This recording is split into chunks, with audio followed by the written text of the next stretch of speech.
আমি ১৯ বছর বয়সী একজন নারী। আমাদের বিয়ে হয়েছিল আমার পছন্দের ছেলের সাথে। সংসারও টিকেছিল ২.৫ বছর। আমাদের একটা ছেলেও আছে, ওর বয়স ১ বছর।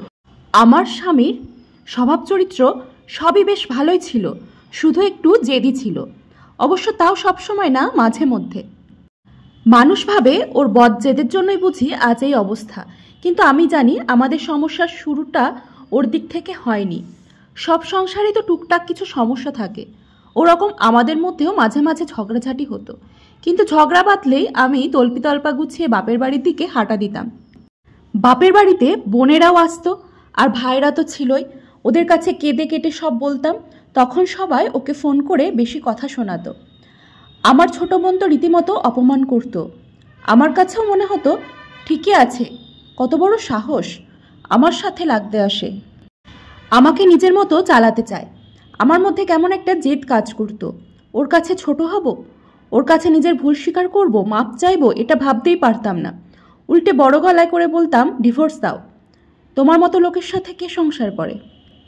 তবে ডিভোর্স আমি কখনোই মন থেকে চাইনি, ওটা ছিল মুখের কথা। ওর সামনে ছোট হওয়ার চাইতে ডিভোর্স চাওয়াই আমার কাছে সঠিক মনে হতো।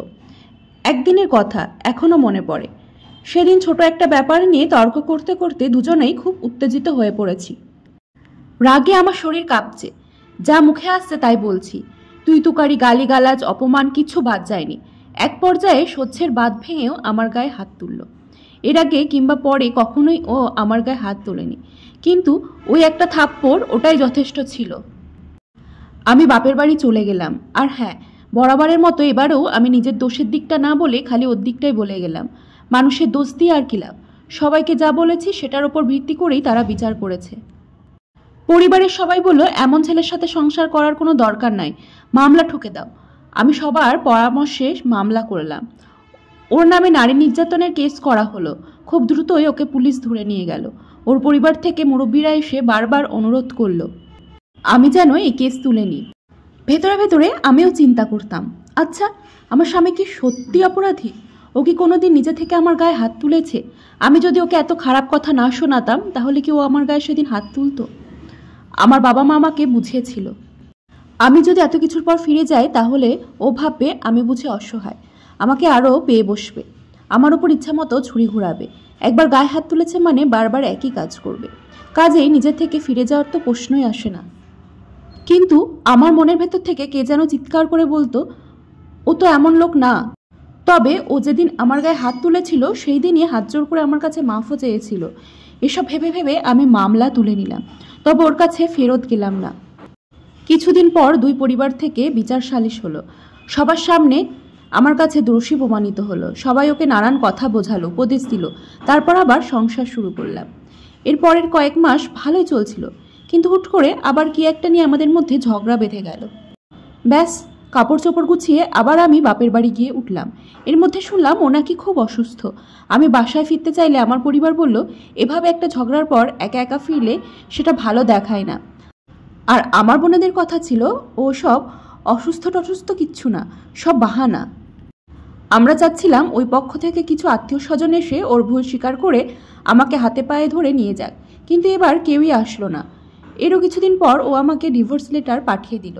ডিভোর্স লেটার দেখে আমার পরিবারের সবাই খুব ক্ষেপে গেল। কত বড় সাহস, মেয়েকে এত কষ্টে রেখেছে, তার ওপর ডিভোর্স লেটার পাঠায়। সবার কথায় আমার কাছেও মনে হলো, ঠিকই তো, এত বড় সাহস, আমাকে ডিভোর্স দিতে চায়। ওর সব ভুলগুলো চোখের ওপর ভাসতে লাগলো।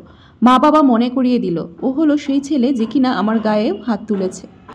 প্রতিশোধের আগুন জ্বলতে জ্বলতে আমিও ঠিক করলাম এবার ডিভোর্সই দেব। কে চায় এমন ফালতু লোকের সংসার করতে? কোর্টে গিয়েও ওকে হেনস্থা করার চেষ্টা করলাম। আমার মাসিক খরচ বাড়িয়ে একটা আকাশ ছোঁয়া অঙ্ক দাবি করলাম। আমি চাচ্ছিলাম ওর যেন দেয়ালে পিঠ ঠেকে যাক, যেন নিজে থেকে আমার কাছে এসে আবার সংসার করতে চায়।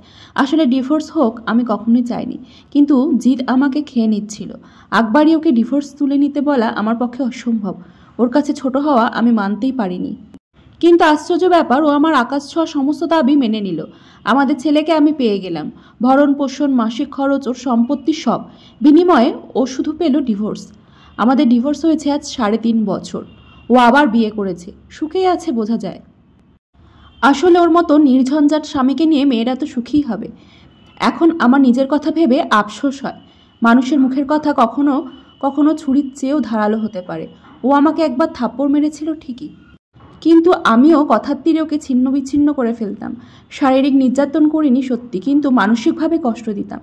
এসব কথা আমার মা বাবাকে কখনোই বলা হয়নি।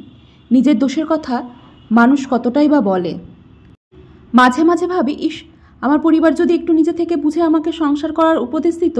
যখন আমি ওর কাছে ফিরে যেতে চাইতাম তখন ওর খারাপটা না বলে যদি একটু ওর ভালো দিকগুলোর কথা মনে করাতো, আমি যদি নিজের জিদ নিয়ে পড়ে না থেকে একটু ওর কাছে নত হতাম, তাহলে হয়তো আজ আমাকে এই দিন দেখতে হতো না।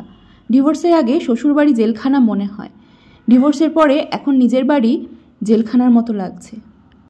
আজ আমার ভাই বোন বন্ধু বান্ধব সবার নিজেদের সংসার আছে। যারা ডিভোর্সে উৎসাহ দিয়েছে সবারই সংসার নিয়ে সবাই ব্যস্ত, কিন্তু ছোট্ট ভুলে সব শেষ হয়ে গেছে। ধুকে ধুকে মরছি আমি।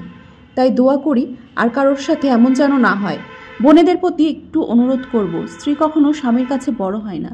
স্বামীর কাছে সবসময় নিজেকে ছোট ও বিনয়ী হিসেবে উপস্থাপন করলে আপনি শুধু স্বামী নয়, পরিবার সমাজ সবার কাছে আপনি শ্রেষ্ঠ বধূ। স্বামীর ভালোবাসায় আপনার জীবনটা ধন্য হয়ে যাবে।